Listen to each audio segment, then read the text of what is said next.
Brand কৰিব বিচাৰিছিল মৌলানা বদৰুদ্দিন আজমল সাহেবৰ দলটো এটা সাম্প্ৰদায়িক দল বাংলাদেশীৰ দল কোনোবাই মৌলবাদীৰ দল বুলি ক'ব খোজে যে আপোনালোকে খিলঞ্জীয়া মুছলমানৰ প্ৰতি গুৰুত্ব নিদিয়ে যে বিধায়কৰ আপোনাৰ সৰহভাগেই কিন্তু খিলঞ্জীয়া মুছলমান নহয় কি যে বিজেপি এটা খিলঞ্জীয়া জিকাইছে তো ৰেহিবুদ্দিন আহমেদ 50% বিহাৰী 50% খিলঞ্জীয়া এপিচিচি তো মানে ডিসাইডিং অথৰিটি নহয় কংগ্ৰেছৰ ডিসাইডিং অথৰিটি এআইচিচি এলায়েন্সটোৱে ফাইনেল হোৱা নাই দে আৰ হেল্পিং ডাইৰেক্টলি অৰ ইনডাইৰেক্টলি বিজেপি আমাৰ হিমন্ত বিশ্ব শৰ্মা ডাঙৰিয়া যদি আপত্তি আছে আৰবিক গুৱাহাটী ইউনিভাৰ্সিটিৰ আৰবিক ডিপাৰ্টমেন্ট বন্ধ কৰক না পাৰে যদি তেজপুৰত আছে বন্ধ কৰক পাৰে যদি শিলচৰত আছে বন্ধ কৰক চাপান যদি হিম্মত আছে জেএনউত বন্ধ কৰি দেখাওক এৰ চ্যালেঞ্জ পাকিস্তান জিন্দাবাদ সৰুকে এটা কথা তাত সোমাই আছে এটা এডিটিং ইউটা বিজেপি যেটো কয় সেইটো নকৰে target the government should remove or গভৰ্নমেন্টক ঠেকাবৰ কাৰণে যি পদ্ধতি হাতত ল'ব লাগে ইউডিএফ ৰাজি আছে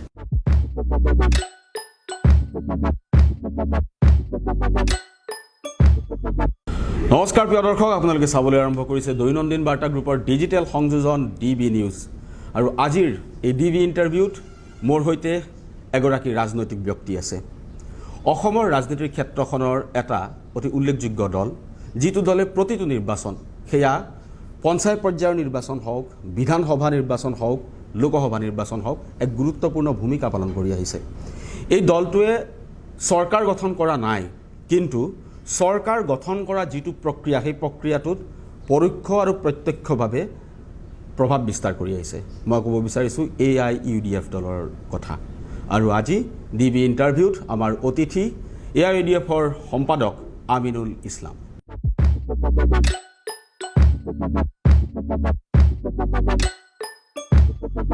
আমিনুল ইছলাম ডাঙৰীয়া আমাৰ অনুষ্ঠানলৈ আপোনাক স্বাগতম নিৰ্বাচন সমাগত প্ৰস্তুতি কেনেকুৱা চাওক আমি এটা পলিটিক্যাল পাৰ্টি আৰু এই ৰাজনৈতিক দল হিচাপে এটা সংসদীয় গণতন্ত্ৰ ৰাজনৈতিক দল হিচাপে যেহেতু নিৰ্বাচনটো আমাৰ মূল উৎসৱ আৰু নিৰ্বাচনৰ জৰিয়তে আমি সেই সংসদীয় গণতন্ত্ৰৰ ভেটিটো স্থাপন কৰিব বিচাৰোঁ আৰু সেইকাৰণে যেহেতু নিৰ্বাচন এটা জেনেৰেল ইলেকশ্যনৰ সন্মুখত আছে তো আমি পূৰ্ণ পৰ্যায়ৰ প্ৰস্তুতি আমি লৈ আছোঁ আমাৰ বিভিন্ন পৰ্যায়ৰ একদম গ্ৰাছৰুট লেভেলৰ বুথ পৰ্যায়ৰ পৰা ডিষ্ট্ৰিক্ট চেণ্ট্ৰেল লেভেললৈকে আমাৰ বিভিন্ন কাম চলি আছে আপোনালোকে নিশ্চয় অৱগত যে আমি বিভিন্ন জিলাবিলাকত কাম চলাই আছোঁ আৰু বৰাকবেলিতো আমি সেইদিনাখন আমি 5 দিনীয়া বৰাকবেলি যাত্ৰা কৰি আহিলোঁ প্ৰতিটো সমষ্টিত district wise programme worker meeting কৰি আহিলোঁ যোৱা দুদিন আগতে আমি হোজাই জিলাৰ 3টা সমষ্টিত আমি লামডিং হোজাই আৰু যমুনামুখ সমষ্টিত আমি ৱাৰ্কাৰ মিটিং কৰিলোঁ এনেকৈ চলি আছে আমাৰ প্ৰতিটো সমষ্টিতে ৱাৰ্কাৰ মিটিং চলি আছে 3টা টিমে আমাৰ চেণ্ট্ৰেল কমিটিৰ 3টা টিম এটা নামনি অসম এটা উত্তৰ অসম আৰু মধ্য অসম আৰু এটা বৰাকবেলি আমি 3টা টিমে বৰ্তমান আমাৰ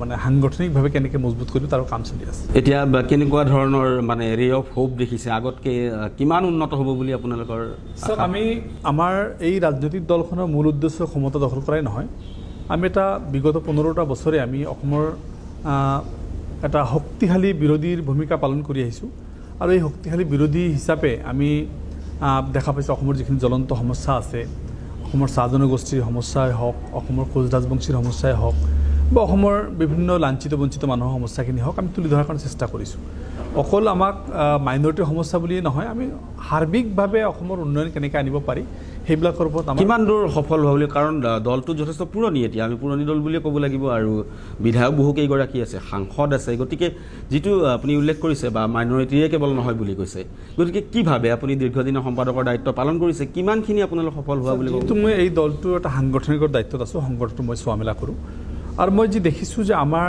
প্ৰেচিডেণ্ট চাহাবৰো যিটো মানে তেখেতৰ যিটো দৃষ্টিভংগী অকল ক্ষমতা সৰ্বোচ্চ আমাৰ এই দলটো নহয় আমি অকল ক্ষমতা ল'বৰ কাৰণে আমি যোৱা নাই আমি এটা বিৰোধীৰ ভূমিকা পালন কৰি আছোঁ অসমৰ চৰকাৰৰ বিভিন্ন যিখিনি কাম তেখেতসকলে কৰিব বিচৰা নাই সেইখিনি কাম আমি হাইলাইট কৰিব বিচাৰিছোঁ আৰু আমি আশাবাদী যে ইমান বছৰে আমাক প্ৰত্যেকে ছাবচাইড কৰি ৰাখি এটা ব্ৰেণ্ড কৰিব বিচাৰিছিল মৌলানা বদৰুদ্দিন আজমল সাহেবৰ দলটো এটা সাম্প্ৰদায়িক দল কোনোবাই বিজেপি বা RSS তেখেতসকলে ক'ব খোজে এইটো বাংলাদেশীৰ দল কোনোবাই বাংলাদেশৰ ৰক্ষক ক'ব খোজে কোনোবাই ISR এজেণ্ট বুলি ক'ব খোজে কোনোবাই মৌলবাদী কিহৰ কাৰণে ক'ব খোজে তাৰ মূলটো এটা হ'ল কি কিবা এটা কাৰণ থাকিব কিহৰ কাৰণেনো কেৱল এটা কাৰণ আছে কি যদি মৌলানা বদৰুদ্দিন আজমল সাহেব বা তাৰ দলটোক যদি মানে মেইন ষ্ট্ৰীমৰ লগত যাতে একাকাৰ হৈ যাব নোৱাৰে মিংকেলাপ হৈ যাব নোৱাৰে তাৰ কাৰণে এটা উদ্দেশ্য প্ৰণোদিতভাৱে এটা ন্যস্ত স্বাৰ্থ জড়িত নহ'লে সদায় এটা কৰ্ণাৰ কৰি ৰখাটো প্ৰতিহত কৰাৰ কাৰণে আপোনালোকৰ কৰ্মসূচি কি হৈছে এতিয়ালৈকে আমি কিন্তু দেখা নাই আকৌ যে এই যিটো টেগ লাগি আছে যিখন মানে প্লেট লাগি যায় যে কেৱল সংখ্যালঘুৰ উন্নয়নৰ কথা ভাবে AIUDFে আনকি এনেকুৱা অভিযোগ আছে যে আপোনালোকে খিলঞ্জীয়া মুছলমানৰ প্ৰতিও গুৰুত্ব নিদিয়ে অভিযোগ আছে এই অভিযোগ থাকিব পাৰে অভিযোগৰ জাগাত অভিযোগ কিন্তু সেই অভিযোগটো খণ্ডন কৰাৰ ক্ষেত্ৰত আপোনালোকৰ পদক্ষেপ কেনেকুৱা আজি আপোনাক জাষ্ট এক্সাম্পল দিওঁ যে গোটেই অসমত গোটেই ভাৰতবৰ্ষত বিজেপিয়ে 272ৰ ওপৰত পাৰ্লামেণ্টাৰী চিট পাইছে it is a national party ক্ষমতাত আছে আজি ৰাজ্যত কেন্দ্ৰত ক্ষমতাত আছে তেখেতসকলে কিন্তু আজি মানে 272টা চিটৰ ভিতৰত কিন্তু এটা মুছলিম জিকাব পৰা নাই আৰু আমি কিন্তু তিনিটাৰ মাজত এটা জিকাইছিলোঁ পাৰ্লামেণ্টত আজিৰ দিনত আমাৰ হিন্দু বিধায়ক আছে চিডুল কাষ্ট বিধায়ক আছে ইয়াৰ আগত আমাৰ ST বিধায়ক আছিল চিডুল কাষ্ট বিধায়ক আছিল বাঙালী হিন্দু আছিল অসমীয়া হিন্দু আছিল জনজাতীয় আছিল তো কুৱেশ্যনটো হৈছে যে চাওক এই সমস্যাখিনি আমি যিখিনি সমস্যাৰ লগত যুঁজি আছোঁ লৰাই কৰি আছোঁ মৌলানা বদৰুদ্দিন আজমল চাহাব আজি দাড়ি টুপি বা এজন মুছলিম মানুহ হোৱাৰ কাৰণে এইটো কৰ্ণাৰ কৰাৰ চেষ্টা কৰিছে আজি যদি আমাৰ জিলা পৰিষদ চায় বিভিন্ন জিলা পৰিষদ সদস্য panchayat president AP president AP member বিভিন্নভাৱে আছে আমাৰ দলৰ আজি 3জন ৱাৰ্কিং প্ৰেচিডেণ্ট 2জন হিন্দু মানুহ এজন বেংগলী হিন্দু চিডুল কাষ্টৰ মানুহ এজন ST চিডুল ট্ৰাইবৰ মানুহ তো চ' আমি এই কথাবিলাকত সীমাবদ্ধ ৰখা নাই কিছুমানে এইটো আমাক ব্ৰেণ্ডেড কৰি এটা কৰ্ণাৰ কৰি ৰখা অৰ্থাৎ ইয়াৰ দিয়া ধৰ্মীয় দল নহয় বুলি ক'ব খোজে আপুনি চাওক এটা এজেণ্ডা দেখাওক যে আমি যোৱা 15টা বছৰে এটা মুছলিম এজেণ্ডাৰ ওপৰত কাম কৰিছোঁ আজি যদি মাদ্ৰাছাৰ কথা কৈছোঁ সংস্কৃতৰ কথা কৈছোঁ আজি যদি মাদ্ৰাছাৰ কথা কৈছোঁ সংস্কৃতৰ কথাও কৈছোঁ যে সেইটো বন্ধ কৰিব নালাগে কেলে ইণ্ডিয়া এটা ৰিলিজিয়াছ বেছ কাণ্ট্ৰি ইয়াত এটা মাদ্ৰাছাক বন্ধ কৰিব লাগে সংস্কৃতটোক বন্ধ কৰিবলৈ মাদ্ৰাছা সংস্কৃতৰ লগত ছাপোৰ্ট কৰে আপোনালোকে আমি ছাপোৰ্ট কৰিছোঁ কিয়নো এইটো সংস্কৃত আমাৰ oldest one of the language এইটো ভাৰতীয় সভ্যতাৰ এটা মূল বস্তু হ'ল সংস্কৃত আজি এইটো কোনোবাই বন্ধ কৰিম বুলি ক'ব নোৱাৰে এইটো আমাৰ সংস্কৃতি এইটো আমি অকল মুছলিম সংস্কৃতিৰ কথা কোৱা নাই নহয় আমি জইণ্টলি কৈছোঁ কিন্তু বিধায়কৰ যিটো কথা ক'লে বিধায়কৰ আমি দেখিছোঁ যে বিধায়কৰ আপোনাৰ সৰহভাগেই কিন্তু খিলঞ্জীয়া মুছলমান নহয় এইটো কাৰণটো কি হ'ব বুলি কি যে বিজেপি এটা খিলঞ্জীয়া জিকাইছেনে নাই পাৰা আজিৰ দিনত AGPৰ এটা খিলঞ্জীয়া মুছলিম আছেনে নাই গোটেই অসমৰ ভিতৰত একমাত্ৰ ৰেহিবুদ্দিন আহমেদ খিলঞ্জীয়া তথাপি 50% বিহাৰী 50% খিলঞ্জীয়া তো এনেকুৱা এটা অৱস্থা মই তথাপি খিলঞ্জীয়া তেখেতে ৰেহিবুদ্দিন আহমেদ এটা খিলঞ্জীয়া মানুহ কিন্তু তাতো যদি আপুনি ভোট শ্বেয়াৰটো চাব যায় তাতো দেখা পাব যে মোৰ দেন 70% মুছলিমছ বা 80% মুছলিম চব মিয়া মুছলমান তো বংগীয় মূলৰ মুছলমান মই ক'ব খুজিছোঁ কি যে আমি খিলঞ্জীয়া মুছলমান মিয়া মুছলমান ভাগ কৰিব খোজা নাই it is a agenda of the BJP এইটো বিজেপিৰ এটা এজেণ্ডা এইকাৰণে আমি ক'ব খুজিছোঁ বিজেপিয়ে মুছলমানৰ মাজত কেনেকৈ ভাগ কৰিব পাৰি কেনেকৈ গৰিয়া কৰিব পাৰি মৰিয়া কৰিব পাৰি জুলহা কৰিব পাৰি উজানি কৰিব পাৰি দেশী কৰিব পাৰি ভাটিয়া কৰিব পাৰি কেনেকৈ স্লেটি কৰিব পাৰি কেনেকৈ কাছাৰী কৰিব পাৰি it is a agenda of the BJP তো চ' আপোনালোকৰ যি এজেণ্ডা যি কথাটো পাতিছে এইটো বিজেপিৰ এজেণ্ডা আমি কোনো জাতি জনগোষ্ঠীক বেলেগকৈ চাব খোজা নাই না খিলঞ্জীয়া না বেংগলী আমি বিজেপিৰ কথা কোৱা নাই কিন্তু কথাটো হৈছে পৰ্যবেক্ষণ কৰি আমাৰ মনত উদয় হোৱা প্ৰশ্ন আমি সেই কথাটো বিচাৰিছোঁ যে এইটো এটা বিজেপিৰ এজেণ্ডা আৰু আমি কোনো জাতি বা জনগোষ্ঠী বা কোনো ভাগ কৰিব বিচৰা নাই আমি সাৰ্বিকভাৱে অসমৰ উন্নয়ন কেনেকৈ কৰিব পাৰি সকলো জাতি জনগোষ্ঠীৰ সমবিকাশ সম অধিকাৰ সম উন্নয়ন কেনেকৈ কৰিব পাৰি এইটো আমাৰ মূল এজেণ্ডা আমাৰ সকলো শ্লোক এইটো আপুনি দেখা পাব আমাৰ এইটোত আছে তো চব কিছুমান স্বাৰ্থজড়িত মহলে আমাক সদায় কৰ্ণাৰ কৰা এটা প্ৰচেষ্টা কৰে আৰু এই প্ৰচেষ্টাৰ জৰিয়তে তেখেতে বহুতখিনি সফলো হৈছে কিন্তু আজি আমি ক'ব খুজিম ইটছ এ গ্ৰেট মানে এটা অপৰচুনিটি যে এটা সময়ত আমাক লেফটে কৰ্ণাৰ কৰিছিল AGPয়ে কৰ্ণাৰ কৰিছিল কংগ্ৰেছে কৰ্ণাৰ কৰিছিল আজিৰ দিনত কিন্তু এটা পৰিৱেশ সৃষ্টি হৈছে অসমত যে অসমৰ জাতীয়তাবাদী যিবিলাক এটা কংগ্ৰেছৰ মিত্ৰতা কৰিব লৈছে আজি নট অনলি কংগ্ৰেছ এটা গ্ৰেণ্ড এলায়েন্সৰ পৰিৱেশ এটা সৃষ্টি হৈ আছে তো এইটো দ্বাৰা ক'ব খুজিছোঁ যে আমি 15 বছৰত যিটো আমাক কৰ্ণাৰ কৰি ৰখা হৈছিল যে মাৰি পেলাম দলটোক শেষ কৰি দিম দলটোক নোহোৱা কৰি দিম সেইটো কিন্তু আজিৰ দিনটোত নাই আজি কিন্তু অসমৰ মানুহে স্বীকাৰ কৰিবলৈ বাধ্য হৈছে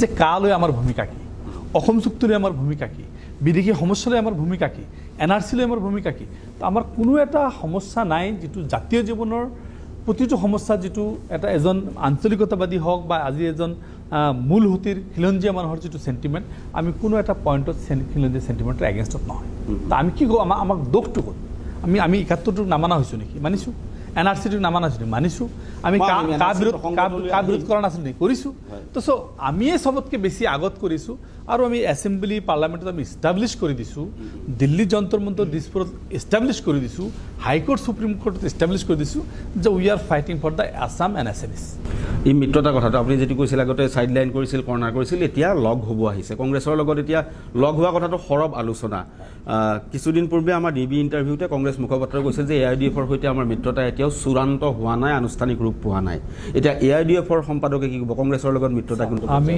কংগ্ৰেছৰ লগত চূড়ান্ত হোৱা নাই কথা আমিও কৈ আছোঁ চূড়ান্ত আমাৰ হোৱা নাই চূড়ান্ত ৰূপ দিয়াৰ কাৰণে আমাৰ সময় লাগিব যিখিনি সময়ৰ আমি অপেক্ষাত আছোঁ চাওক এইটো কেনেকুৱা মাহেন্দ্ৰক্ষণ হ'ব এইটো এটা পলিটিকেল ইছ্যু আমি যদি আজি আমাৰ গোটেই এজেণ্ডাখিনি কৈ দিওঁ যে আমি এতিয়া কৰিম তেতিয়া কৰিম এনেকৈ কৰিম সেনেকৈ কৰিম তেতিয়াতো মানে এইটো ইছ্যু হৈ নাথাকিল এইটো এটা পলিচি হৈ নাথাকিল ইটছ অ'পেন তো চ' আমাৰ পলিচি আমাৰ জেগাত আছে আমি এলায়েন্স হ'ব গ্ৰেণ্ড এলায়েন্স হ'ব আৰু আমি এইবাৰৰ চৰকাৰ যিটো মানে অসম বিৰোধী যি চৰকাৰ এই চৰকাৰ আমি ওপৰৰ কাৰণে সফল হ'ম কিন্তু কোনটো সমষ্টিত আপোনালোকৰ মানে সিট এৰি দিয়া কংগ্ৰেছক এৰি দিয়া বা কংগ্ৰেছে আপোনালোকক এৰি দিয়া এনেকুৱা ধৰণৰ কথা বতৰা চলিছে কিন্তু বিভিন্ন অসমৰ উজনিৰ পৰা নামনিলৈ বিভিন্নভাৱে পলিটিক্সত মাৰাত্মকভাৱে মানে আফুৱা থাকে মানে ৰিমৰ থাকে আৰু কিছুমান নেতাই হয়তো ভয় খাইছে মোৰ চিটটো থাকিবনে নাই তেখেতসকলে বেলেগভাৱে ব্যাখ্যা কৰিছে আমাৰ কিছুমান নেতাই তেখেতসকলে কোনটো চিট পাব নাপায় বেলেগ ব্যাখ্যা কৰিছে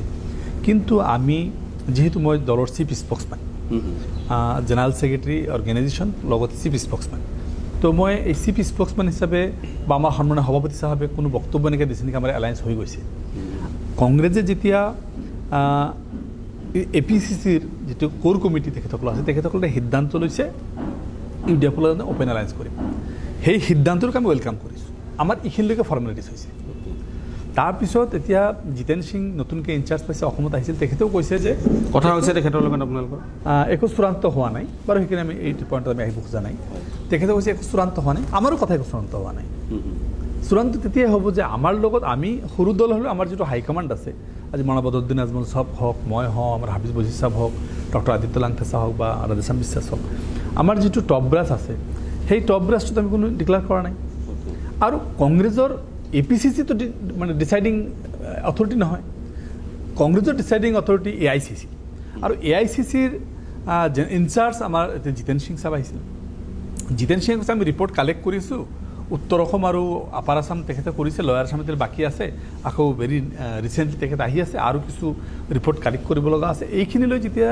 AICCক দিব AICC আমাক মাতিব তেতিয়া আলোচনা চূড়ান্ত হ'ব তাৰ পিছত আমি চিটটো ক'ত কেনেকৈ কেইটামান চিটত প্ৰতিদ্বন্দ্বিতা কৰিম বুলি ভাবিছে আপোনালোকে কেইটামান চিট এতিয়ালৈকে চূড়ান্ত হৈছে তালিকাখন বা ঘোষণা কৰাটো পিছৰ কথা আপোনালোকে যিহেতু এতিয়া নিৰ্বাচনী প্ৰস্তুতি তুংগত বুলিয়ে কৈছে AIDFে অসমৰ এই চিটসমূহৰ কেইটামান চিটত প্ৰতিদ্বন্দ্বিতা আগবঢ়াব স্বতন্ত্ৰভাৱে আমি যিহেতু এলায়েন্সটোৱে ফাইনেল হোৱা নাই আমি এটা সব চিটতে আমি আমাৰ সাংগঠনিক দিশটো মজবুত কৰাৰ লাগি আছোঁ দলে বিভিন্ন পৰ্যায়ত আমাৰ যিখিনি গ্ৰাছৰুট লেভেলৰ লিডাৰ তেখেতসকলৰ লগত আলোচনা কৰি আমি দলটো শক্তিশালী কৰাৰ কৌশল এটা কৰি আছোঁ কিন্তু এই কৌশলটো তেতিয়াই আমাৰ এটা চিটৰ আকাৰত আহিব যেতিয়া এলায়েন্সটো ফাইনেল হ'ব আৰু এলায়েন্সটো যিটো অকল আমাৰ আৰু কংগ্ৰেছৰ নহয় আৰু কেইবাটা দল থাকিব আমাৰ এটা আমি লিষ্ট এটা প্ৰিপেয়াৰ কৰিম এতিয়ালৈকে কৰা নাই লিষ্ট এটা প্ৰিপেয়াৰ কৰিম যে কোনখিনিত আমাৰ উইনিং ফেচিবিলিটি আছে ক'ত আমাৰ সাংগঠনিক স্থিতি মজবুত আছে সেইখিনি আমি দাবী ৰাখিম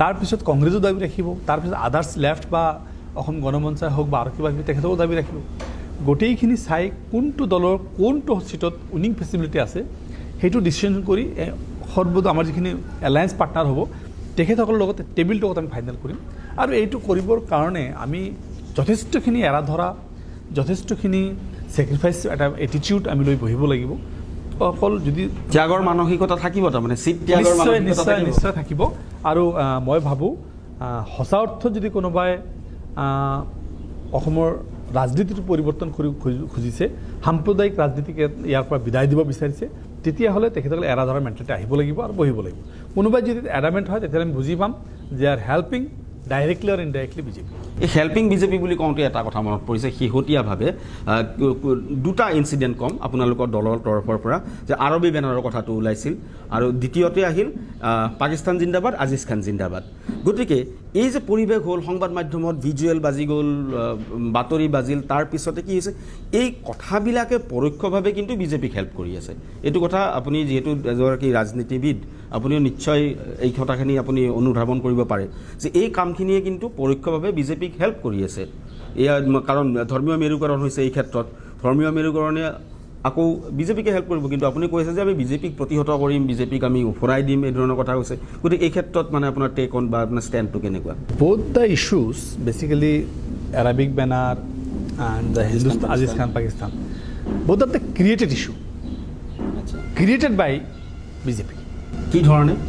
যেনেকৈ এৰাবিক বেনাৰ এটা আহিছে, কোনোবা এটা এৰাবিক বেনাৰ দিলে, কোনোবা বেংগলী বেনাৰ দিলে, কথাটো কৈছোঁ সেইটো আমাৰ অনুষ্ঠান নহয়। প্ৰথম কথা আপুনি ক্লিয়াৰ হ'ব লাগিব, সেই এৰাবিক বেনাৰ অনুষ্ঠানটো আমাৰ অনুষ্ঠান নহয়, UDF-ৰ বা জমিয়তৰ অনুষ্ঠান নহয়। এইটো আছিল এটা NGO-ৰ প্ৰগ্ৰাম। NGO-ৰ প্ৰগ্ৰামটোৱে আমাৰ ইয়াত পানীৰ যোগান দিব পাৰে। তাতে এটিমখানা আছে, হস্পিটেল আছে, কিবা কিবি আছে, বয়জ এটিমখানা আছে, গাৰ্লছ এটিম। তাত পানীটো যথেষ্ট আৰ্ছেনিক আৰু ফ্ল'ৰাইড থকা পানী। সেই পানীটো ভাল কৰিবৰ কাৰণে গভৰ্ণমেণ্টত বহুতবাৰ ট্ৰাই কৰা হৈছে, গভৰ্ণমেণ্টে দিয়া নাই, যিহেতু এটা এটিমখানা দিয়া নাই। তাৰপিছত সেই NGO এটা আছিল যিটো FCR NGO, সেই NGO-টোৱে ভাৰতবৰ্ষৰ হোম ডিপাৰ্টমেণ্টৰ আণ্ডাৰত থকা NGO, আৰু সেই পইচাটো ভাৰতবৰ্ষৰ হোম মিনিষ্ট্ৰীৰ আণ্ডাৰত আহিছে, হোম মিনিষ্ট্ৰীৰ থ্ৰু দি আহিছে। সেই পইচাৰ জৰিয়তে তেখেতসকলে এটা ৱাটাৰ প্লেণ্ট প্ৰায় তেওঁলোকে আৰবিত কিয় দিলে বেনাৰখন? কুৱেশ্যনটো হৈছে কি, আৰবিত দিয়াৰ মূল কাৰণটো হৈছে কি যে ডনাৰটো হ'ল কুৱেইটৰ কোনোবা এটা কোম্পানী, কোনোবা এটা গ্ৰুপে, লগতে অসমীয়া আৰু ইংলিছতো দিয়ক। কথাটো হৈছে কুৱেইটৰ মানুহজনে অসমীয়াটো বুজি নাপায়, ইংলিছত দিব পাৰিলেহেঁতেন, কিন্তু তেখেতসকলৰ যিহেতু লেংগুৱেজটো এৰাবিক, সেইকাৰণে ইহঁতে ভাবিছে যে আমি ভিডিঅ' ক্লিপছটো আৰু ফটোবিলাক যদি এৰাবিক দিব পাৰোঁ, তেতিয়াহ'লে সেই কোম্পানীটো ভাবিব য়েছ মোৰ পইচাটো জেগাত লাগিছে, কামত লাগিছে, সেইটো কাৰণে দিয়া হৈছে। Intention was that only. কিন্তু মৌলানা বদৰুদ্দিন আজমল চাহাব সিদিনাখন গোৱালপাৰা প্ৰগ্ৰাম আছিল, আৰু সেই প্ৰগ্ৰাম থকাৰ কাৰণে তেখেতক চিফ গেষ্টত মাতিছে। তেখেতক 15 মিনিট আছিল, ইভেন স্পীচো দিয়া নাই তাত, জাষ্ট বেলেগ প্ৰগ্ৰাম, শিডিউল প্ৰগ্ৰাম আছিল, জাষ্ট 15 মিনিট সময় তাত গৈছিল। আৰু সেইটোকেই ইমান বেছিকৈ দেখা হ'ল যে গোটেই অসমীয়া ভাষাটো শেষ কৰিব, ইয়াত ইছলামিস্তান বনাব, এৰাবিক প্ৰচাৰ কৰিব, এনেকুৱা কিছুমান দেখুওৱা হ'ল। তাৰ কাৰণটো হ'ল কি, এইটোক যদি এইটো মানে ভালকৈ ইষ্টাব্লিছ কৰিব পাৰে, আপত্তি নাই, বা ধৰক এইটো যদি ভালকৈ ইষ্টাব্লিছ কৰিব পাৰে, তেতিয়াহ'লে কিছুমান মানুহক ঠগিব পৰা যাব, আভুৱা ভৰিব যে আজমল চাহাব এৰাবিক আনি আছে। তো এৰাবিক যদি এইটো আমাৰ হিমন্ত বিশ্ব শৰ্মা ডাঙৰীয়াৰ যদি আপত্তি আছে এৰাবিক, গুৱাহাটী ইউনিভাৰ্চিটিৰ এৰাবিক ডিপাৰ্টমেণ্ট বন্ধ কৰক না, কোনে মানা কৰিছে? পাৰে যদি তেজপুৰত আছে বন্ধ কৰক, পাৰে যদি শিলচৰত আছে বন্ধ কৰক, JNUত আছে বন্ধ কৰক। হিমন্ত বিশ্ব শৰ্মাক আপুনি প্ৰত্যাহ্বান জনাব পাৰে। প্ৰত্যাহ্বান, যদি হিম্মত আছে JNUত বন্ধ কৰি দেখাওক, দিল্লী ইউনিভাৰ্চিটিত বন্ধ কৰি দেখাওক, যিটো কেপিটেলত আছে, যদি পাৰে। এইটো মোৰ চেলেঞ্জ। তেখেতে নোৱাৰে। তেখেতে অকল এইটোৰ জৰিয়তে ভোটটোক পলাৰাইজ কৰা এটা কৌশল, বাকী একো নহয়। আৰু দ্বিতীয় কথা হ'ল পাকিস্তান জিন্দাবাদ। চাওক, তাত CISF-ৰ পুলিচ আমাৰ লগত প্ৰায় 16টামান পুলিচ, মোৰ লগতো PSO এইবিলাক আছে। তাৰ মাজত আমাৰ সভাপতি গৈছে, মই নিজে আছিলোঁ তাত, প্ৰেজেণ্ট আছিলোঁ। আমাক যেতিয়া ফুল চুল, গামছা টামছা, চাদৰ তাদৰ দি আদৰি আছিল, তেতিয়া হৈছে কি, যিহেতু টিকেটৰ বতৰ, এটা পলিটিকেল মানে মেইন টাইম এতিয়া, এই সময়ত কোনে টিকেট পাব, কোনে নাপাব, তাৰ এটা গৰমাগৰমি চলি থাকে। তো চবেই চেষ্টা কৰে যে মোৰ ছাপৰ্টাৰখিনি মই শ্ব' কৰোঁ। বহুতে কৰিছে তাতে, কিন্তু মই দীঘলীয়া ক্লিপটো চাইছোঁ, তাত আমিনুল ইছলাম জিন্দাবাদো শুনা নাই, বদৰুদ্দিন আজমল জিন্দাবাদো শুনা নাই। আজিজ খান জিন্দাবাদ, বদৰুদ্দিন আজমলো আছে, আমিনুলো আছে, হাফিজ বুছিদ চাব আছে, মোৰ নামো আছে, কেইবাটাও আছে তাতে। আপোনাক সেইকাৰণে মই ভিডিঅ'টো এৰিছিলোঁ, যে ভিডিঅ'টো চবে পালে ক্লিয়াৰ হ'ব ক'ত মানে পাকিস্তান আছে। চ' তাত এটা আজিজ খান জিন্দাবাদ হ'ল। গোটেইখিনি মিডিয়াই এইটো প্ৰথমে ভাবিছিলে হয় কথাটো হ'ব পাৰে, পিছত যেতিয়া ভিডিঅ'টো দেখালোঁ, আপুনি যদি সেইটো কাণত লৈ ইয়াৰফোন লৈ শুনে, ক্লিয়াৰ আজিজ ভাই জিন্দাবাদ, আজিজ খান জিন্দাবাদ, এইখিনি আছে। তো চ' এই কথাটোক এটা কৰাৰ এটা কাৰণ কি, অকল পাকিস্তান জিন্দাবাদ কৰাটো শেষ কথা নহয়। এইটোৰ জৰিয়তে মৌলানা বদৰুদ্দিন আজমল চাহাবৰ এগেইনষ্টত ছেডিশ্যন কেছ দিয়াৰ ব্যৱস্থা কৰিছিল। এইটোৰ কাৰণে মৌলানা বদৰুদ্দিন আজমল চাহাব দেশদ্ৰোহী বনাব পাৰে নেকি, তাৰ এটা ব্যৱস্থা কৰিছিল। গোটেই অসমৰ মানুহৰ চকুত মৌলানা বদৰুদ্দিনৰ ঘৃণাৰ পাত্ৰ হওক, তাৰ এটা ব্যৱস্থা কৰা হৈছিল। মাৰি পেলোৱাৰ ষড়যন্ত্ৰ, এটা গভীৰ ষড়যন্ত্ৰ তাত আছিল যে পাকিস্তানৰ লগত যদি মৌলানা বদৰুদ্দিনক জুৰি দিব পাৰি, তেতিয়াহ'লে 50% কামটো ইজি হৈ যায়। বিজেপিয়ে কৰিছে এইটো 100% মাত্ৰ বিজেপিৰ আমাৰ মাননীয় মন্ত্ৰী হিমন্ত বিশ্ব শৰ্মাৰ নিজৰ যিটো চেনেল, অকল সেই চেনেলত ষ্টাৰ্ট কৰিছে। আৰু সেই চেনেলত ষ্টাৰ্ট কৰাই উইদিন 5 মিনিট তেখেতে অল ইণ্ডিয়া মানে টুইটাৰত এৰি দিলে, ইনষ্টাগ্ৰামত এৰি দিলে, এনেকুৱা এটা ব্যৱস্থা কৰিলে। পিছত তেখেতে দেখা পাইছে টুইটাৰটো, আপোনাৰ ফেচবুকেটো ষ্টপ কৰিব লগা, ফেক্ট চেক কৰি বন্ধ কৰিছে যে এইটো ফেক্ট চেক হৈছে, এইটো পাকিস্তান নাই শব্দটো। আৰু পাকিস্তান সিহঁতৰ যিটো আছে, পাকিস্তান জিন্দাবাদ, সৰুকৈ এটা কথা তাত সোমাই আছে, এইটো এডিটিং। কিন্তু ভিডিঅ'ত ইমান আছে, ক'তোতো সেই পাকিস্তানটো শব্দ নাই, অকল তেখেতৰ সেইটোত পাকিস্তানৰ নিচিনা শুনা যায় সেনেকুৱা, তথাপি ইয়াৰ দি শুনিলে আমি গম নাপাওঁ। তো এনেকুৱা এটা অৱস্থাৰ মাজত তেখেতসকলে কৰিছে target to corner Maulana Badruddin Ajmal to corner YouTube. Badruddin আজমলক কৰ্ণাৰ কৰা কথাটো যিহেতু কৈছে, দীৰ্ঘদিনে দেখিছোঁ যেতিয়াৰ পৰা ARDF দল গঠন হৈছে তেতিয়াৰ পৰা সভাপতি বা নেতৃত্বত কেৱল মৌলানা বদৰুদ্দিন আজমল। এটা গণতান্ত্ৰিক দল, গণতান্ত্ৰিক প্ৰক্ৰিয়াৰে সকলো চলে, যে এতিয়ালৈকে সভাপতিগৰাকী সলনি নোহোৱা কাৰণটো জানিব পাৰিম নেকি? সভাপতি চাওক, এটা ডেম'ক্ৰেটিক ৱেত পাৰ্টিটো চলে, আৰু আমাৰ পাৰ্টিৰ যিটো গঠন প্ৰক্ৰিয়া, আমি গ্ৰাছৰুট লেভেলৰ পৰা মেম্বাৰশ্বিপ দিওঁ, ৱাৰ্ড কমিটি হয়, GP কমিটি হয়, সমষ্টি কমিটি হয়, ডিষ্ট্ৰিক্ট কমিটি হয়, এনেকৈ ৰিপ্ৰেজেণ্টেটিভ বাছি বাছি চেণ্ট্ৰেল কমিটি হয়। চ' ইতিমধ্যে আমাৰ প্ৰায় 4বাৰমান আমাৰ কমিটি চেঞ্জ হৈছে। তো এই 4বাৰ কমিটি চেঞ্জ হোৱাৰ পক্ষত আমি এবাৰো দ্বিতীয় এজন ব্যক্তি সভাপতিৰ নামটো উচ্চাৰিত হোৱা নাই। আপুনিও যোগ্য বুলি ভাবোঁ আমি? অযোগ্য আমি কোৱা নাই। মোৰ যোগ্যতাটো ইষ্টাব্লিছ কৰিবলৈ মোৰ গ্ৰাছৰুট যিখিনি চিলেক্টেড হৈ অহা মানুহ সেইখিনি ক'ব লাগিব যে Aminul Islam is another candidate in against of the Maulana Badruddin Ajmal. সেনেকুৱাতো আজিলৈকে কাৰো নাম অহা নাই। যেতিয়ালৈকে কাৰো নাম নাহিব, যেতিয়ালৈকে তলৰ পৰা ডেম'ক্ৰেটিকেলি চিলেকশ্যন হয়, তেতিয়া হৈ থাকিব। তো এতিয়া কথাটো হৈছে যে এইটো যেতিয়ালৈকে তেখেতে হৈ থাকিব তেতিয়াহ'লে হৈ থাকিব, আৰু যেতিয়ালৈকে তেখেতক মানে চুজ কৰা বন্ধ কৰিব তেতিয়া নহ'ব। যেহেতু ডেম'ক্ৰেটিক কাণ্ট্ৰি, ডেম'ক্ৰেটিক হ'ব, আৰু ডেম'ক্ৰেটিক আজমল চাহ হৈ আছে, তাতে আমাৰ আপত্তিৰ কাৰণ নাই। কোনোবা দিনা যখন যদি মোক বিচাৰে, লাংথাচাক বিচাৰে, আন কৰবাক বিচাৰে, হ'ব তেখেতসকলে, কিন্তু এইটো বিচাৰিবলৈও ডেম'ক্ৰেটিকলি, যিটো আজিলৈকে হৈ উঠা। আমি আনুষ্ঠানিকভাৱে ARDFৰ সম্পাদকগৰাকীৰ পৰা জানিব বিচাৰিম, এই চৰকাৰখনৰ এই বিগত সময়ছোৱাত আপুনি কেন্দ্ৰ চৰকাৰকো ইনক্লুড কৰি ক'ব পাৰে বিফলতা কেইটামান, যি বিফলতাটো আপোনালোকে ৰাইজে জনাটো বিচাৰে। চাওক, মানে এই লিষ্ট বহুত দীঘলীয়া হ'ব। 10টা কওক।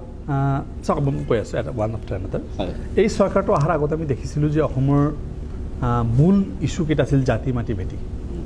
কিন্তু জাতি মাটি ভেটিৰ কথা কোৱাৰ পিছতে যেতিয়া BLA হ'ল, বাউণ্ডেৰী লেণ্ড এগ্ৰিমেণ্ট, যিটো বাংলাদেশৰ লগত হ'ল, তেতিয়া তেওঁলোকে অসম বন্ধ দিছিল। মোৰ মানকাছৰ বগৰীবাৰী অঞ্চল, মোৰ নিজা সমষ্টি মানকাছৰ সমষ্টি, মানকাছৰ সমষ্টিৰ বৰ্ডাৰ যেতিয়া বগৰীবাৰীত যেতিয়া ভূমি হস্তান্তৰৰ কথাটো আহিছিল, তেতিয়া তাতে গৈ বিজেপিৰ পতাকা, বৰ্ডাৰত গৈ বিজেপিৰ পতাকা তেখেতসকলে স্থাপন কৰিছিল আৰু অসম বন্ধ দিছিল যে আমি বাংলাদেশক কোনো পদ্ধতি ভূমি এৰি নিদিওঁ। কিন্তু তেখেতসকল ক্ষমতাৰ অহাৰ পিছতে প্ৰথম কামটোৱে সেইটো কৰিলে যে বাংলাদেশক কেনেকৈ ভূমিটো এৰি দিব পাৰি।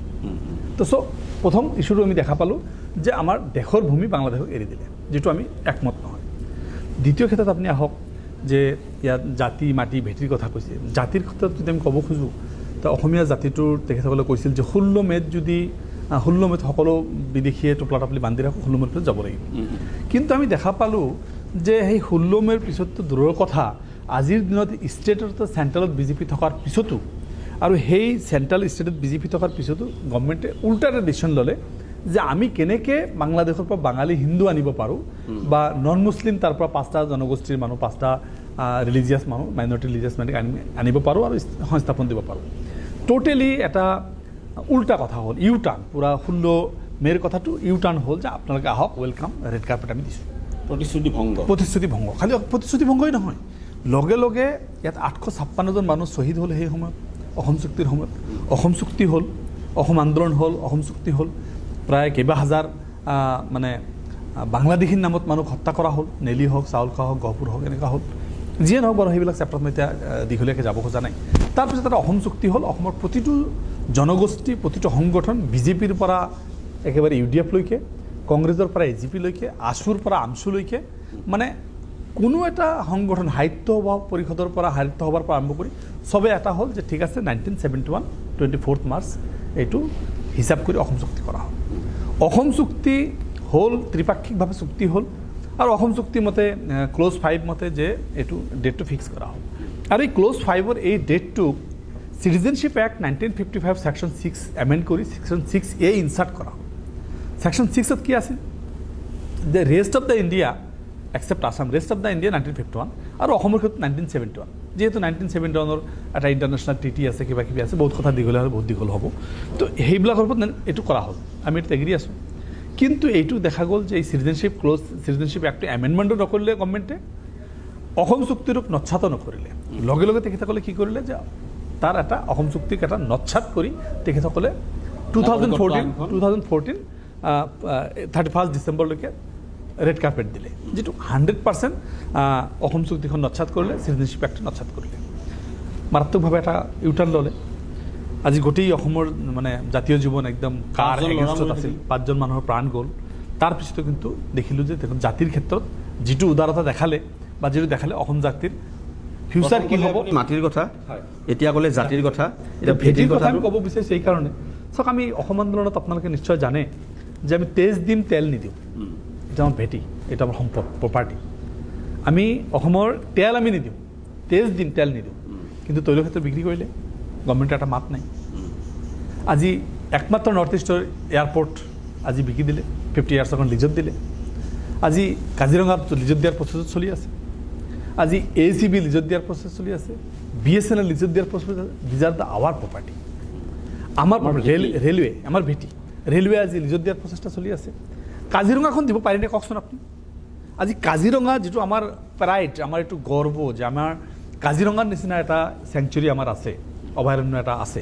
সেই অভয়াৰণ্যটো আজি প্ৰাইভেটাইজেশ্যন দি দিব একমাত্ৰ এয়াৰপৰ্ট আমাৰ ইণ্টাৰনেশ্যনেল এয়াৰপৰ্ট নৰ্থ ইষ্টৰ 7টা ৰাজ্য মিলাই সেইটো আজি প্ৰাইভেটাইজেশ্যন কৰি দিব তো আমি দেখিছোঁ জাতি মাটি ভেটি কোনো এটা কথা ৰক্ষা কৰিব পৰা নাই তেওঁলোকে এই শব্দকেইটা জাতি মাটি ভেটি ৰক্ষা কৰিম নহয় জাতি মাটি ভেটি বিক্ৰী কৰি দিম এই কথাটো কৰিছে 100% ইউটাৰ্ণ বিজেপি যিটো কয় সেইটো নকৰে ইয়াত টুইন টাৱাৰ বনাব হৈছে নাই টুইন টাৱাৰ আসাম এডভান্টেজৰ নামত ইমান হাজাৰ কোটি প্ৰায় 23,000 কোটি টকা ইয়াত ইনভেষ্ট হ'ব হৈছে নে ক'ৰবাত ইনভেষ্ট এইটো হোৱাইট পেপাৰ ক্লিয়াৰ কৰক ব্ৰহ্মপুত্ৰ খনন হ'ব অলৰেডি খনন হৈ গৈছে বুলি আমাৰ গাডকাৰী কৈ দিলে যে ব্ৰহ্মপুত্ৰ খনন হৈ গৈছে ব্ৰহ্মপুত্ৰৰ দুই পিনে এক্সপ্ৰেছ হাইৱে হৈ গৈছে ক'ত এইবিলাক কথা দেখা নাই ব্ৰহ্মপুত্ৰ হৈ গ'ল কিন্তু তাৰ ক্ষেত্ৰত কি হৈছে আমি দেখিছোঁ দক্ষিণ ভাৰতৰ পৰা আমাৰ পূজাৰীবিলাক আনি নমামী ব্ৰহ্মপুত্ৰ পাতিলে হাজাৰ হাজাৰ কোটি টকা খৰচ কৰি তাৰপিছত আমাৰ পিছৰবাৰ কি পাতিলে এইটো নমামী ব্ৰহ্মপুত্ৰ হ'ল তাৰপিছত এইটো কি হ'ল পুষ্কৰ মেলা পাতিলে সাউথ ইণ্ডিয়ান পূজাৰী আমাৰ ইয়াত কামাখ্যাত পূজাৰী নাই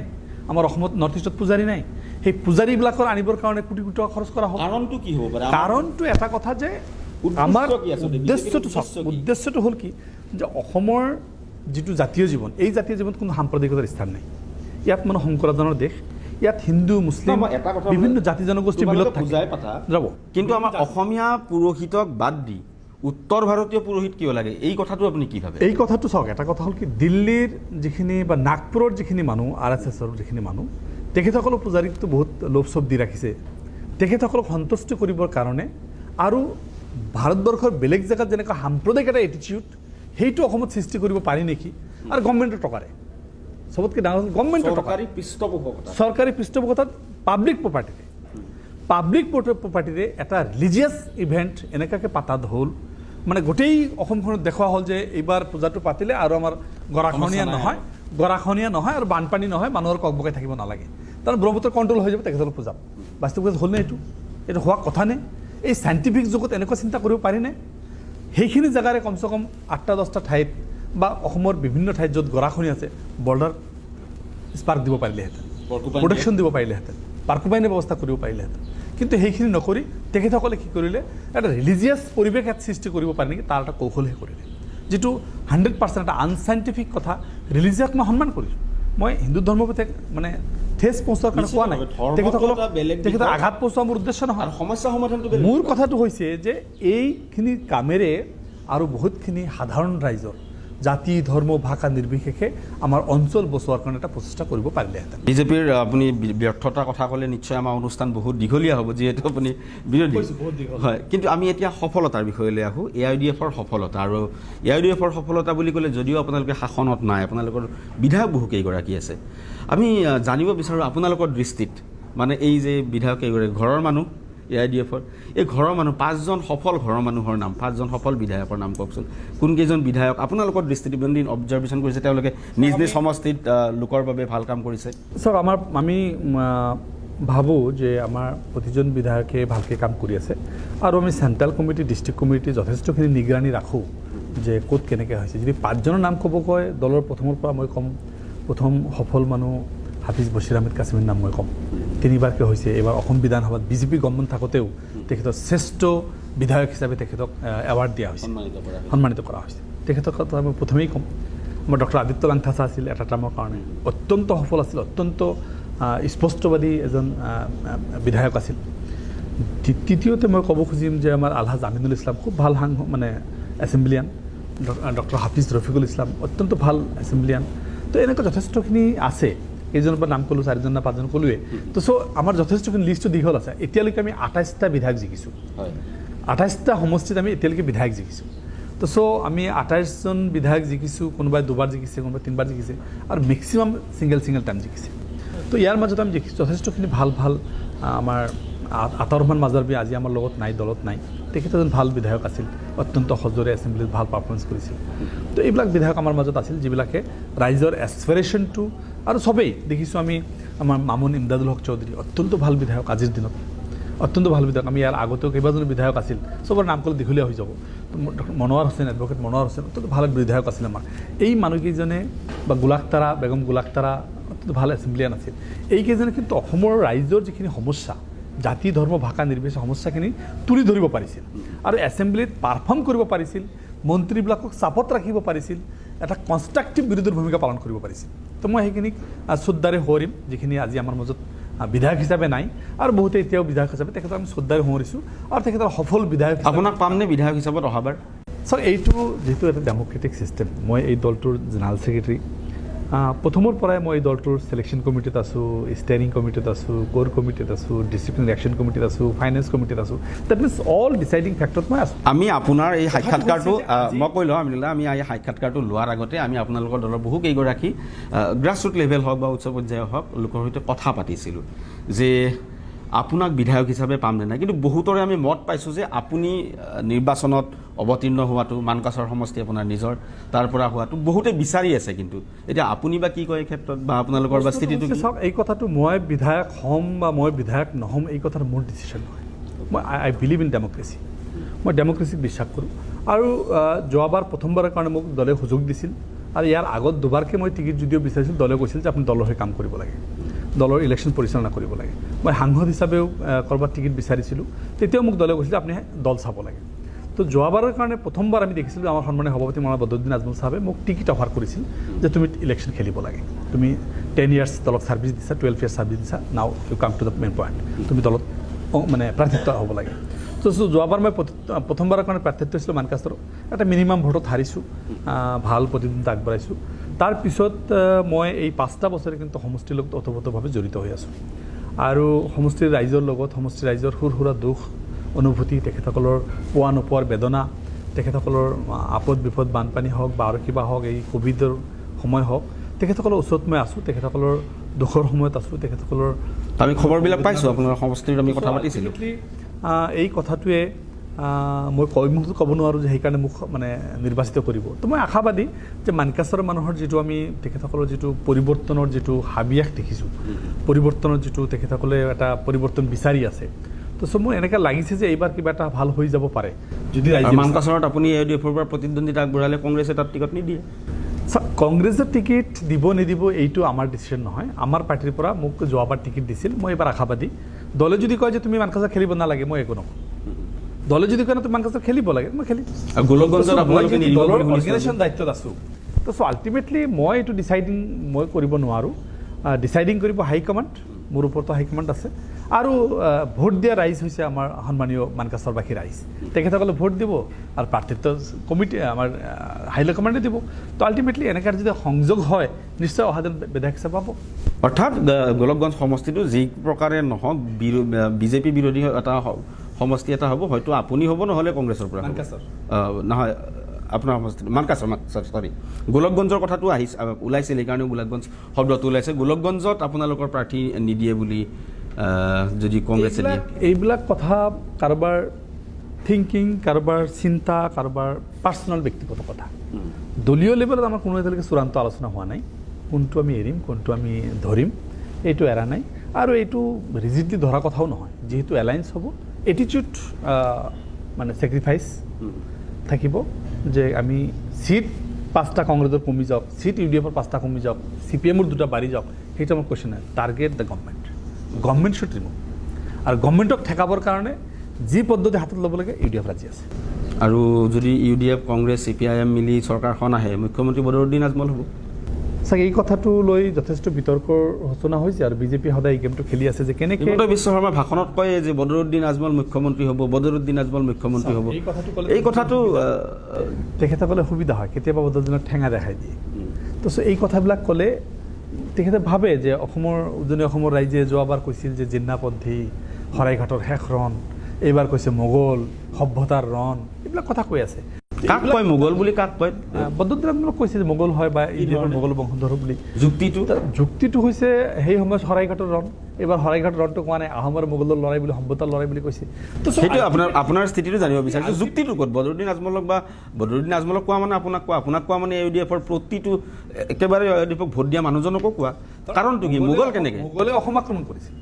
আপোনালোকেতো অসম আক্ৰমণ মোগল অসম আক্ৰমণ কৰিছিল। তেখেতসকলে এইটো ক'ব বিচাৰিছে ইনডাইৰেক্টলি যে again Maulana Badruddin Ajmal in the name of Mughal, in the picture of Mughal, মোগলৰ ব্ৰেণ্ড এটা লগাই আহি ধৰ্মীয় কাৰণত কয় নেকি? বদৰুদ্দিন আজমল ইছলাম ধৰ্মী কাৰণে কয় নেকি? দুটা কথা ইয়াতে, এটা হ'ল ধৰ্মীয় কাৰণত আৰু এটা হ'ল যে অসমৰ শত্ৰু হিচাপত এটা সময়ত মোগল আহিছিল, সেই শত্ৰুটোক আকৌ তোমালোকে সেই একেটা শত্ৰু জ্ঞান এইবাৰ কৰা হিন্দু আছিল হয়। সেই আকৌ যোৱাবাৰ শৰাইঘাটৰ ৰণ কৰি যেনেকুৱাকৈ তেখেতলোক ৰুধিছিলা মোগলক, এইবাৰ আকৌ তোমালোকে শৰাইঘাটৰ ৰণটো কোৱা নাই, সভ্যতা বুলি কৈ আকৌ তোমালোকে মোগলক ৰোধা, বদৰুদ্দিন আজমলক ৰোধা, আদাৰৱাইজ চিফ মিনিষ্টাৰ হ'ব। আমাৰ কথা আমি স্পষ্টভাৱে কৈ দিছোঁ যে আমাৰ মৌলানা বদৰুদ্দিন চিফ মিনিষ্টাৰ নহয়। তেখেতে চিফ মিনিষ্টাৰ নিশ্চিত, তেখেতে চিফ মিনিষ্টাৰ হ'ব অহাই নাই, তেখেতে চিফ মিনিষ্টাৰ পদখন লালাইটোৱেই নহয়। তো তেখেতে স্পষ্টভাৱে কৈছে মই চিফ মিনিষ্টাৰ নহওঁ, আৰু মই চিফ মিনিষ্টাৰ হ'বৰ কাৰণে অহা নাই, চিফ মিনিষ্টাৰ মোৰ উদ্দেশ্য নহয়। উদ্দেশ্য হ'ল যে অসমত এটা শান্তিপূৰ্ণ সকলো জাতি জনগোষ্ঠীৰ মাজত এটা সম্প্ৰীতি হ'ব। বিজেপিৰ যিটো এজেণ্ডা, সেই এজেণ্ডাত অসমৰ যিটো জাতীয় ফেব্ৰিক, ইয়াত বিভিন্ন কালচাৰ, বিভিন্ন ধৰ্মাৱলম্বীৰ মানুহৰ মাজত যিটো সম্প্ৰীতি, যিটো ঐক্য মৈত্ৰী, এই বস্তুৰ বিনষ্ট নহওক, এইটো আমাৰ কথা। তেনেহ'লে মুখ্যমন্ত্ৰী কোন হ'ব পাৰে? কংগ্ৰেছ আৰু AUDF যিহেতু মুখ্য দল হ'ব বিৰোধী, যদি চৰকাৰ হয় তেনেহ'লে কংগ্ৰেছ দলতো বহুকেইগৰাকী নেতা আছে, বহুকেইখন মুখ আছে, গৌৰৱ গগৈ আছে, প্ৰদ্যুৎ বৰদলৈ আছে, ৰকিবুল। মুখ্যমন্ত্ৰীজন শুনক, মুখ্যমন্ত্ৰীজন কোনে হ'ব, it is not the subject হ'ল তাৰ টীম। মুখ্যমন্ত্ৰী ফেচ এটা প্ৰয়োজন হয়, ৰাইজে সেই মুখখন চাই ভোট দিয়ে। আৰু মই যি দেখিছোঁ কংগ্ৰেছে এডভান্স মুখ্যমন্ত্ৰীটো ডিক্লেয়াৰ নকৰে, কংগ্ৰেছৰ যিটো কালচাৰ, বিগত দিনত কালচাৰ দেখিছোঁ। বিজেপি যেনেকুৱা এজন মানুহৰ ফেচ লৈ আগবাঢ়ে, কংগ্ৰেছে দেখিছোঁ সেই ফেচটো লৈ কোনোদিনেই মুখ্যমন্ত্ৰীৰ প্ৰাৰ্থীটো লৈ আগবাঢ় নাপাৰে।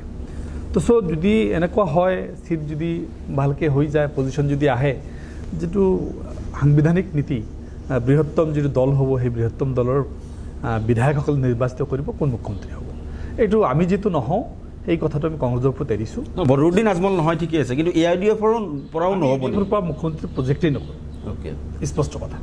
আৰু এই গোটেইখিনি আমি যিটো লাৰ্জাৰ পাৰ্টি হ'ব, সেই লাৰ্জাৰ পাৰ্টিক অফাৰ কৰিম যে আপোনালোকক কাক মুখ্যমন্ত্ৰী হ'ব, সেইটো আপোনালোকৰ এখতিয়াৰ, আমি এইটো বাধা নিদিওঁ, আমি এইটো ডিষ্টাৰ্ব নকৰোঁ। মুঠতে আপোনালোকৰ মূল উদ্দেশ্যটো হৈছে বিজেপিক প্ৰতিহত কৰি চৰকাৰলৈ প্ৰতিহত কৰি অসমৰ শান্তি সম্প্ৰীতি ঘূৰাই আনিব লাগে, জাতি জনগোষ্ঠীৰ মতে ঐক্য মৈত্ৰী বজাই ৰাখিব লাগে, আৰু সাৰ্বিকভাৱে উন্নয়ন হ'ব লাগে। আজি মূল্যবৃদ্ধি ক'ত হৈছে? আজি 9 মাহে মূল্যবৃদ্ধি আকাশ পাই গৈছেগৈ, কোনো এটা সংগঠনে মাত মাতা নাই, কোনো এটা আমি দেখিছোঁ কোনো এটা শব্দলৈকে কৰা নাই। কিহৰ কাৰণে মাত নাপাতে সংগঠনবিলাকে? চাওক, কোনোবাই যদি মাত মাতিব যায়, সেইটোক বিজেপিয়ে তাক দেশদ্ৰোহী বনোৱাৰ এটা কৌশল কৰে, আৰু এইটো জাষ্টিফিকেশ্যন দিয়াৰ কাৰণে তেখেতসকলে মূল্যবৃদ্ধি হৈছে কথা স্বীকাৰ নকৰে। How they can justify it, তাৰ কাৰণে লাগি পৰে। তো কোনে ব্যক্তিগত শত্ৰু হ'ব নাযায়, আমি কৈ আছোঁ, মূল্যবৃদ্ধিৰ কথা কৈ আছোঁ, কোনো গাঁতি লগোৱা নাই, ডিমনিষ্ট্ৰেশ্যনৰ কথা কৈ থকা। অৰ্থাৎ চৰকাৰ বিৰোধী কিবা এটা কাম কৰিলে চৰকাৰে তাৰ ওপৰত ফেচিজিম জাপি দিয়ে, এইটো আপুনি, কাৰণ আমি দেখিছোঁ অখিল গগৈৰ ফটো, প্ৰতিচ্ছবি অংকন কৰিছিল 4জন ল'ৰাই। এটা তেখেতসকলে কৈছিল শূন্য সহনশীলতা, টলাৰেঞ্চ, জিৰ' টলাৰেঞ্চ। অৰ্থাৎ জিৰ' টলাৰেঞ্চ তেওঁলোকে সহ্য নকৰোঁ কোনো পধ্যে। উল্টা হয়, ইউটাৰ্ণ, মই কৈছিলোঁ ইউটাৰ্ণ। আজি ছবি অংকন কৰিছে, আজি মোৰ প্ৰতিবাদটো মই বক্তব্যৰ জৰিয়তে ক'ব পাৰোঁ, আপোনাৰ মিডিয়াৰ জৰিয়তে মই ক'ব পাৰিছোঁ। কোনোবাই লিখি কৰিছে, কোনোবাই কবিতা লিখি কৰিছে, কোনোবাই আবৃত্তি কৰিছে, কোনোবাই ছবি আঁকি কৰিছে।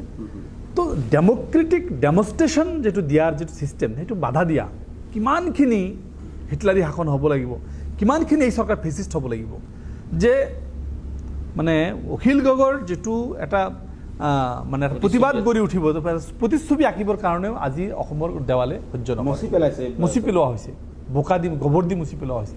তো এই চৰকাৰ কিমান সহনশীলতাৰ অভাৱ, শূন্য সহনশীলতা কৈছিল, সঁচাকৈ তেখেতসকলে সহনশীলতাৰ নিদৰ্শন দেখাইছে অসমত।